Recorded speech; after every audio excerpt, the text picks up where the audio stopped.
Guys, pupunta sana ako guys doon sa ibang barangay sa Tinawagan kasi kakapunta ko pa lang pala dito.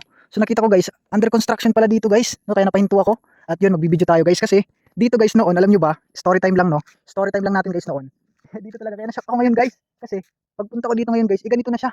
Dati guys, wala pa to eh. Diba? So ngayon meron pala itatayong building dito, di ko alam kung ano. Ayan guys, grabe, tingnan nyo dito. Ayan. Dati guys, yung daanan dito eh, lupa lang, pero ngayon, alam ko sementado na to, papunta doon kasi iba talaga, bagong Pilipinas na talaga guys. Marami na pinagbago, tingin nyo guys doon. Oh, may mga fish pond, madami. Tapos ito guys, oh. Ayan, oh, inaayos, may itatayong building dito, yan. Ngayon kasi Sunday guys, April 19, nandito ako 2025. Ayan. Grabe na shock talaga ako guys kasi pupunta lang ako doon guys eh. Pupunta lang ako doon sa ibang barangay. Tapos ito na guys, pagdaan ko. Kaya napahinto ako guys. Ayan no. Ayan, maraming mga fish pond doon. Tapos dito guys, isa. No? So bagong Pilipinas guys, maraming pinagbago sa Pilipinas. Ayan, no? Grabe guys. Na-shock talaga ako guys, no? Kaya napapara tayo dito.